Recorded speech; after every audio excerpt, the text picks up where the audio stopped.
Good. We're good to go. Okay, so thank you very much, everyone. My name is John Connolly. I'm the Executive Director for Planning and Development with the Township of Cabot-Monaghan. And I'd like to introduce you to tonight's evening session in terms of public open house for CSU developments, CSU 2 developments, Vargas Properties Inc. and Vargas P Inc. This is not a statutory public meeting under the Planning Act, so I want people to be aware that there'll be other opportunities as these applications go through the different process in terms of planning applications go before council. There'll be opportunity to provide more input, but we do see this as a good opportunity for the developer and developers consultants to be able to present some of the information that's there, that's sort of the granular pieces, give an opportunity for discussion, any questions, and also later on be able to provide this information for anyone to look at it sort of on demand, so to speak. So with that, what I'd like to do is just for the rules, well, if people, again, this is being recorded, so it will be made available later on our website, on the township website. It's being broadcast live to YouTube, so there's opportunity there for people to be able to view it there. And later on be able to sort of access the information or replay anything that they needed clarification for. Because this is live and sort of real time, if people after the presentation want to ask questions, what I'll do is try and guide them through, because it is being treated like a Zoom meeting. But if people can either raise their hands or acknowledge that, what I'll do is I'll make sure as sort of serve as the master of ceremony, basically guide that conversation, any of those questions. But otherwise, the opportunity is there. There'll be free flowing after the presentation to be able to ask those questions. And I guess the only other thing I would ask is that while Michael is giving his presentation, perhaps if we mute and then also turn our screens off, then what we could do is later on after the presentation ask questions. I'll make sure that we will bring people forward as we go forward, okay? So with that, I just wanted to introduce Michael Testagusa. He's the senior planner for the Bigley Area Group, who's the planning consultant for these applications. So Michael, take it away. Thank you, John. So I guess usually I introduce myself with the slide, but in that instance, guess I no longer need to. So we are here for a public open house, as John mentioned, primarily to put out information out into the public realm and make it easily available, and also to take any feedback we get tonight or thereafter. And I mean, if anyone ever does have any questions from the community and is viewing this after the meeting, they're more than welcome to reach out to John, and John will you're allowed to pass along my contact information to anyone who may want it. So John, you know, feel free to do so, and anyone in the community viewing after tonight, happy to converse with you through John there. So moving on, let's talk about the pieces of property that we're talking about here. So there are actually 3 pieces of property that we're going to go over tonight. And those lands are outlined in red here, and you can see them in generally the northern part of the community of Millbrook, generally located at the southeast corner of the intersection of County Road 10 and Fallis Line. I'll be referring to that as the east property for today for simplicity. Located at the northeast corner of Fallis Line and County Road 10. Again, I'll be referring to that as the northern property. And then located west of the currently under construction and largely built out Tower Hill South subdivision, and I'll be referring to that as the western property, and that's the furthest west site that you see here. Now, I want to take a minute to talk about some of the adjacencies of these sites while we have them up here zoomed out. So when we first go to the east side, I think one of the first things we notice, of course, is that it southern boundary is Nina Court and the subdivision around there, and also has a connection to and is adjacent to Buckland. Of course, the northern end of it is the unopened Fallis Line road allowance. And it does have a significant treed portion on the eastern portion of the site that you could see here. The northern site, as I go through this, and just for simplicity purposes, I'll always go through the sites, starting with the eastern site, moving to the northern site, and then going to the western site. So the northern site is generally speaking agricultural in use currently with a single detached home thereon. And then moving on to the western site, we see again a significant treed portion of the site in the south, a connection to Pristine Trail in the east, a former rail corridor running north-south along the eastern property boundary. And of course, it's all located south of Fallis Line. Moving on to the next slide, you'll see here a zoomed in version of the subject lands. And sorry, I should say one thing I forgot to mention with respect to the eastern south site is that it is bisected by Baxter Creek. And I think this slide also gives you a much better view of the rail corridor that's running east, north and south through the western site. Next slide. The next slide, sorry. I'm used to having others move the slide along for me. So with respect to the planning framework, now the planning framework is in this instance made up of a number of things, both the official plan, which is the current plan for Millbrook, but also the growth management study and tying into that the master servicing study, which kind of set the future framework for what's expected on these lands over the longer term currently. And these really set the framework for the proposal that's in front of you. So starting with the official plan, you'll notice that the eastern site is designated commercial and residential with smaller portions of environmental, institutional, and agricultural lands. The northeastern site is commercial and employment in nature. So the blue is the employment, the commercial is the orange. And then the western site is residential and agricultural in nature in the planning documents. Now, importantly, if you go over to the right side of this slide and look at the growth management study map, the biggest change here is that you'll notice the western site is shown as a proposed residential area, and that's that hatching you see over top of the site. And so that's really where we get the direction to begin contemplating development of that western site. And also, of course, going hand in hand with the growth management study is the master servicing study that's looking at the infrastructure needs for Millbrook over the growth plan horizon to 2051. And obviously planning for the necessary servicing infrastructure to ensure that development can occur on all these lands. So moving on, then we have the zoning framework, which is another layer of planning control. And this is more the legal framework that says what you are allowed to do as of right on any particular parcel of land. So both, all of these sites were zoned through a minister's zoning order earlier in this year, which has basically provided two different zones on these sites. Now, before we get into the two different zones and exactly what each of them do, I want to be very clear that the zones here are urban in nature. They have commercial and residential uses. They are not on top of any of our environmental protection blocks that we have in our plans.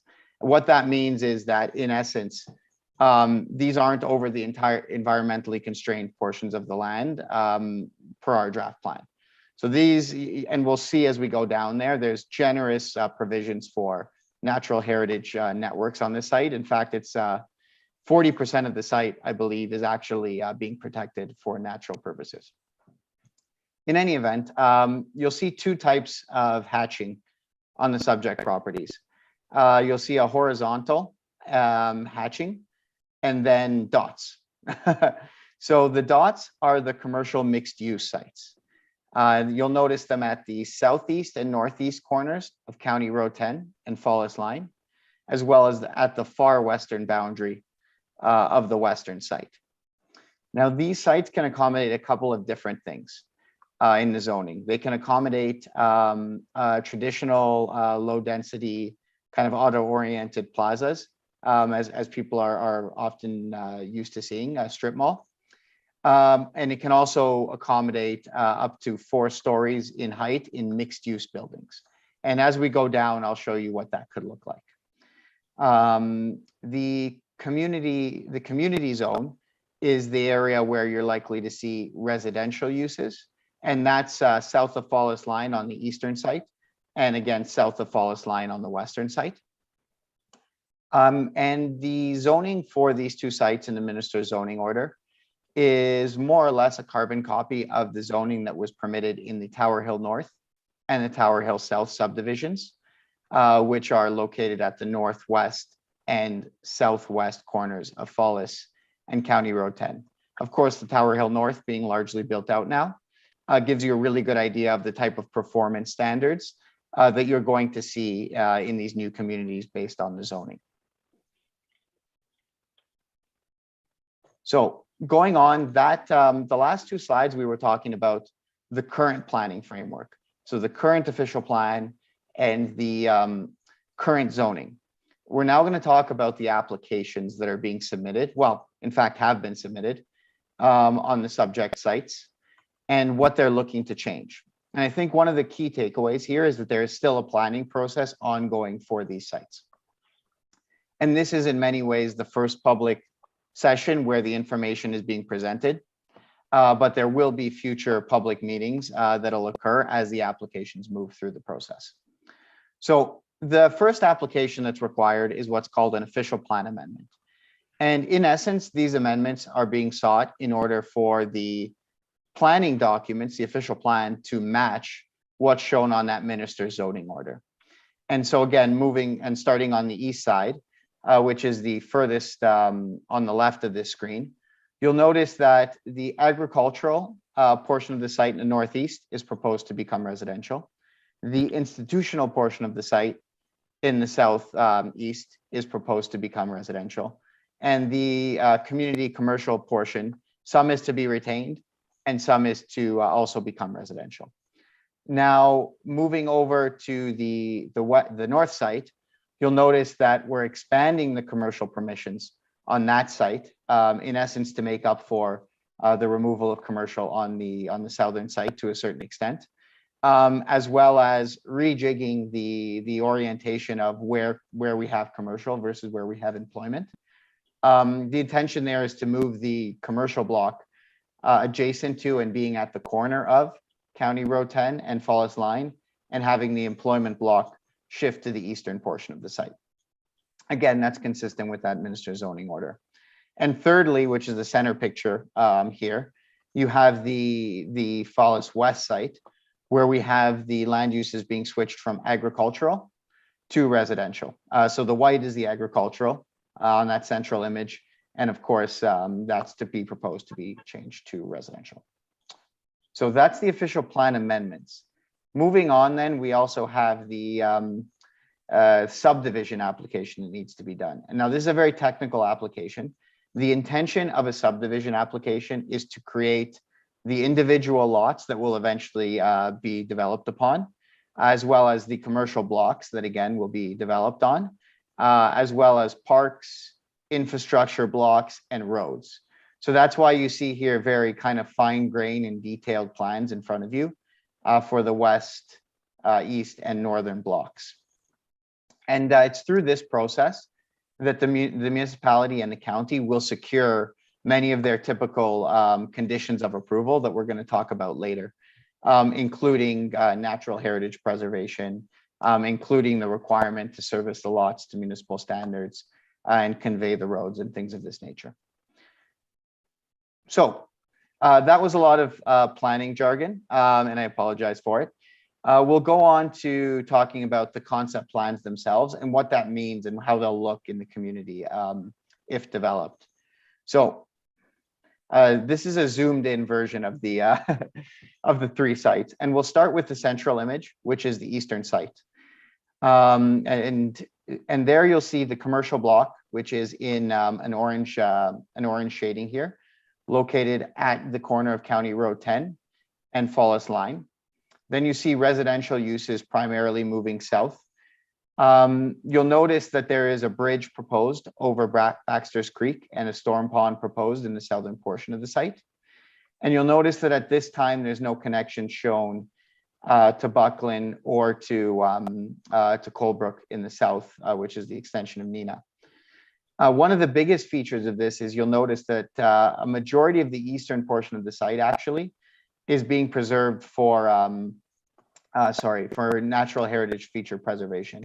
And that's that large wood lot I had spoke about at the start, as well as the Baxter Creek corridor, which you can see moving east and west through the southern portion of the site. Moving on to the western site. Here, what you have is a commercial mixed-use block at the far northwest corner of that site, with residential uses moving southward. You'll see two locations for stormwater management and infrastructure blocks, one at the northeast corner and one at the southern end of the site. Again, you'll see a very large dark green block there, which is showing the natural heritage features that are to be preserved. And then importantly, you'll see a north-south lighter green block there. Now, what that north-south lighter green block is that's actually a trail block that's proposed to run in the location of the current rail corridor. And so that'll be a trail block for members of the community to traverse north-south, as well as park features, such as play areas and things of that nature are currently proposed where that park block intersects Pristine Trail. So it'll offer the opportunity for people to use the trail to walk through and from the north and the realigned channel on the Tower Hill North site through to the natural heritage system on the south, as well as stop on the way through and potentially play at the park that would be located at the intersection of Pristine Trail. The only other things to note of this are there are two connections proposed to Fallis Line and a single connection proposed in the east to Pristine Trail. So moving on now, we'll zoom into those two commercial blocks. All I've said so far, they're commercial blocks. So I want to give an idea of the intention for each of those blocks. So let's start with the northeast corner of Fallis Line and County Road 10.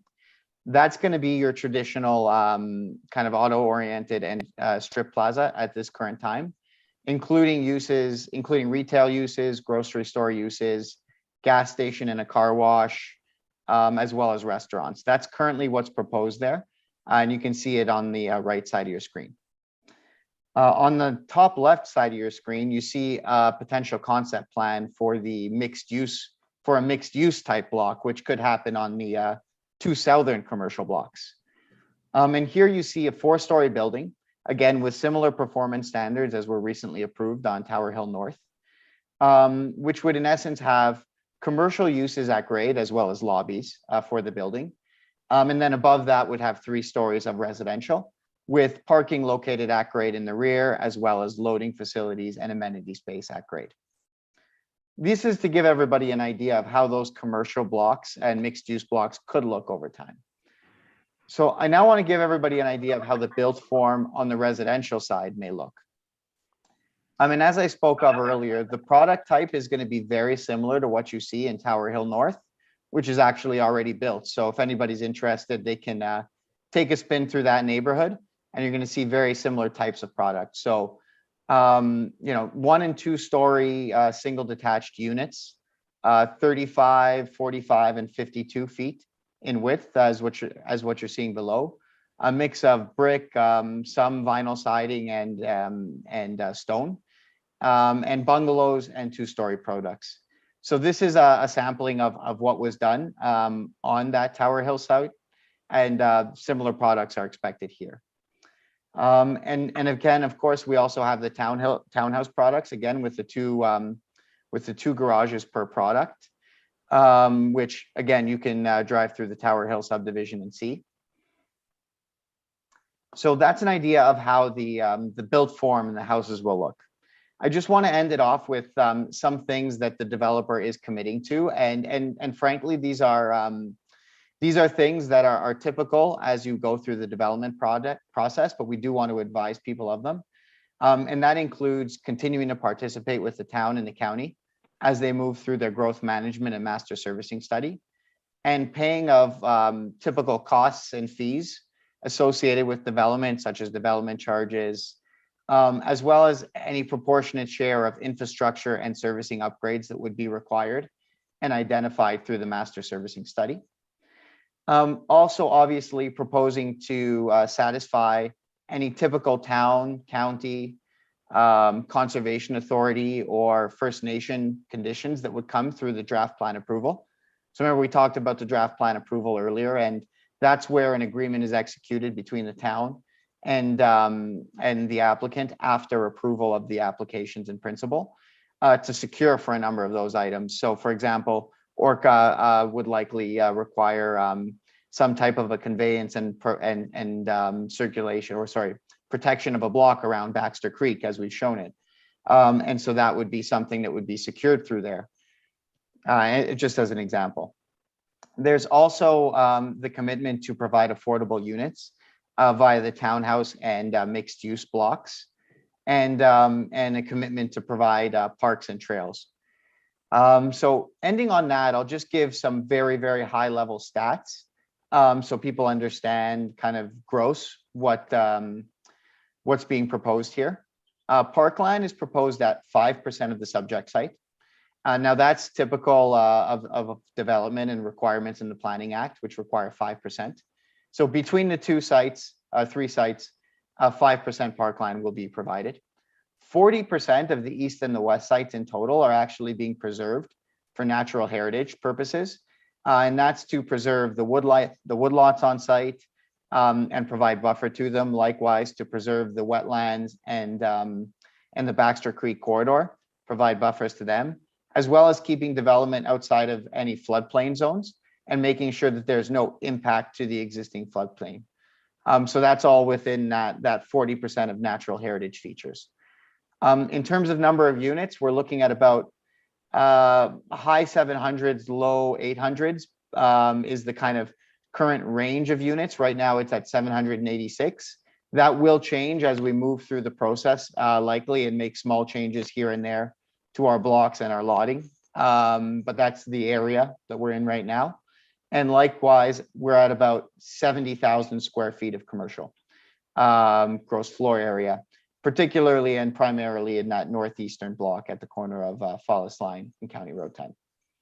So that's all I have for today. I have a question slide, but it's not a particularly fun one to dwell on. So I'm going to go back to the concept plans and leave it here. And not sure if anybody's joined in who may have some questions while I was doing my long-winded speech there. Good job, Michael. So that one of the things I'm going to indicate is that we will provide the slide deck later on. We'll provide that on the township website. And again, once we do that, that will also be available on the Big Lear group. They'll have that on their Twitter. They'll make sure that there's access to that. So information to not only the recording, but also the slides that are being presented today. So with that, if there are any questions from anyone in attendance, I'd be happy to sort of direct or help you get answers to that.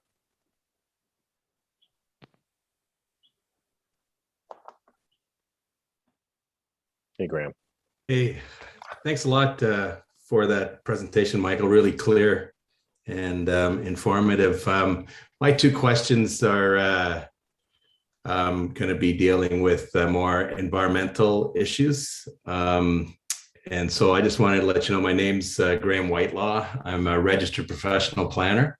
I live at 29 Brookside Street in Millbrook. And I'm also a director with a local group called the Baxter Creek Watershed Alliance, and you can get their information at baxtercreekwatershed.org. But I'm giving this presentation as a resident. So my two questions mainly deal with what I think is the western property, 787 and 825 Fallis Line. And the first deals with flooding. So several homes along Brookside Street, including mine, are mapped just outside the floodplain. And previous studies have indicated that those properties were actually in the floodplain. So a few of us on the street have been looking for any offsite flood analysis that might have been done associated with this development, and we haven't been able to find it. So we're kind of requesting any information that you might have, including data and the model used. So we're interested in doing our own evaluation so we can share it with the community. Yeah, so I don't know, has work been done in that area? So Peter Zorntos is our consulting engineer here. He's here, and I'll turn it over to him in a second. My recollection, Graham, is that on high level, the eastern site, because Baxter Creek was running through there, the floodplain formed part of the development constraints. And so I definitely recall seeing that line on the eastern property. Also, because we were doing a bridge culvert crossing, we had to analyze the upstream and downstream as related to the eastern site. Right. With regards to the western site, because Baxter Creek is so far south of the actual 30-meter setback, I don't recall seeing it show up on our constraint mapping. But I'll turn it over to Peter to give you any more kind of info on that. Sure. It's the brook or stream that's of interest. We call it locally Jail Creek. Mhm. And it flows, it flows through the old jail lands and along adjacent to properties on Brookside into Baxter. Yes. So Graham, the extent of work that we've done, there is a functional servicing report, which has a pretty detailed stormwater management study in it. And the bulk of our work really consisted of basically providing on-site flood control, erosion protection, all, meeting all the requirements of the city and the Ministry of Environment regulations. So, we're ensuring that what's there now isn't made any worse by providing stormwater management ponds, quantity and quality controls. So we're not making the situation any worse from what it is today. And that was the basis of, and that was, that was required through the, through the conservation and all the criteria that we followed to ensure that. Right. We do have you might be interested in just looking into that issue of flooding on Brookside. And also the second point is dealing with the Jail Creek itself. It's a cold water trout creek. And it's identified as the creek that's going to receive stormwater and wastewater from your development, I believe. So we're concerned about impacts on creek water quality, flow rate, sedimentation, and temperature. And we see that there have been increases in flow rate, sedimentation, and temperature from the most recent development in Millbrook. I call it Highlands. I don't know why. I think you call it Tower Hill. We're concerned about that. So I just wanted to put that on your radar. And if we could get some information on that, because it is a cold water trout stream, that would be really helpful. But those are my two areas. So I just thank you very much for the presentation. For sure. And Graham, I just want to make sure, as like a follow-up item from here, have you had the opportunity to take a spin through the FSRs and the EISs for the eastern and western sites? We've looked at the one for the western site, but we had some issues trying to find some stuff in there. So maybe if we could get it sent to us again and just highlighting what we should be looking at, that would be great. I guess we're really interested in the offsite impacts. Yeah. So I mean, to an extent, you'll know, right? I mean, a majority of the FSR kind of deals with ensuring there are no offsite impacts. And likewise for the EIS, a lot of it is ensuring that, the water that's going into these creeks is kind of similar to, in essence, and not impacting the offsite creek. It's not necessarily exclusively about those, but you know the way they're structured. So I'll endeavor to get your contact info from John and resend those to you, and we'll start a conversation from there. Thanks a lot. Thank you. Excellent. Thanks, Michael. Thanks, Graham. So with that, and I do have Graham's contact information, so we can provide that. If the files are large, then we can figure out a way to get that to him anyways. But that's a concern that has been mentioned a number of times with respect to the concern around Brookside and any potential flooding or issues with the idea of downstream impacts as a result of some of this development. So.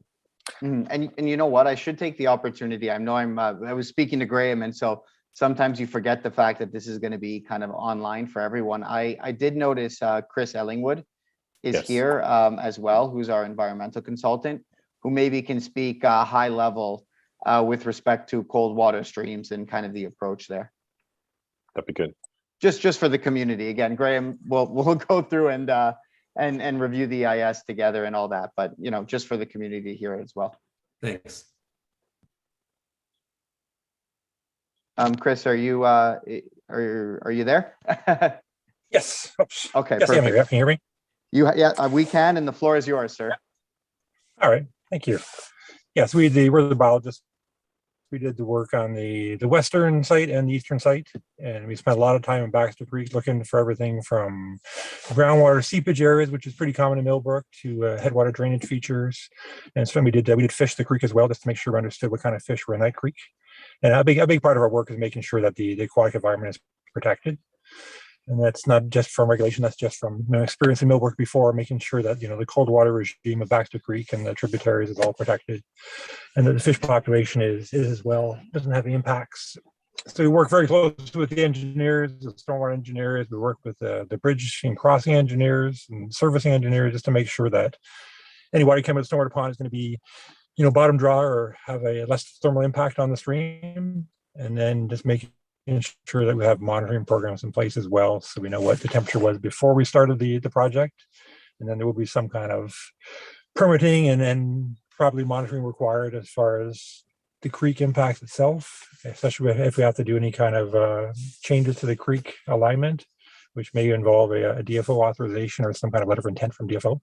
So there's multiple layers that we look at, and certainly we have the same concerns you have, which is making sure that a cold water trout stream stays a cold water trout stream, and we can still have development that can appreciate that and make sure we have proper solutions in place that can accommodate that.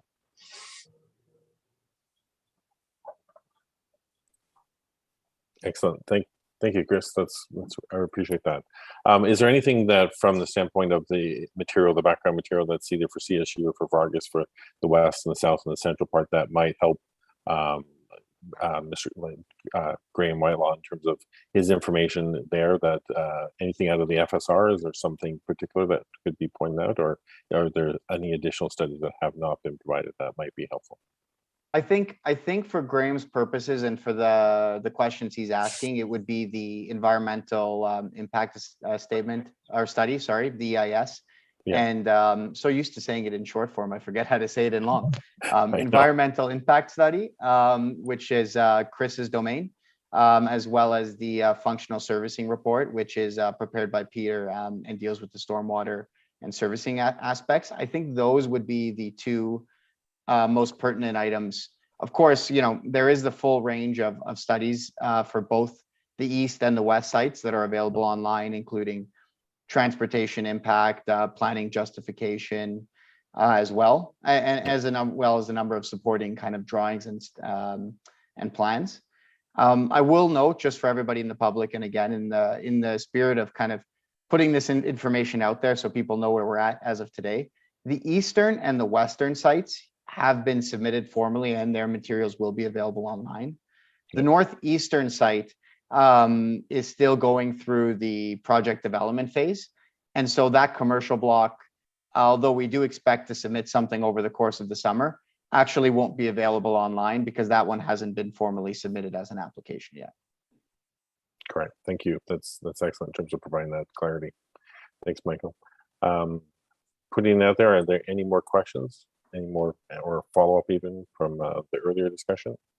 So if someone has any questions, please identify themselves.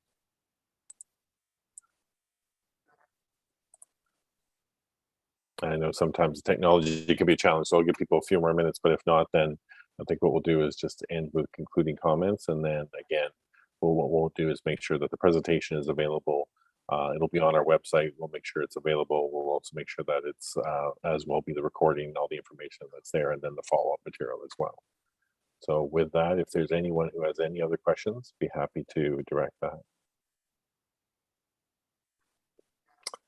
Seeing or hearing nothing, I think that's last call. So maybe Michael, you want to wrap this up, and we'll leave it to you. Thank you. Yeah, for sure. Well, I just want to say thank you, Graham, for coming out, and for everybody who's going to be viewing it in the coming days. Again, I just want to encourage you, if you do have any questions, please reach out to John at the town, and he will direct you to myself, and I'd be happy to chat with you further and provide further information or take comments and commentary back in.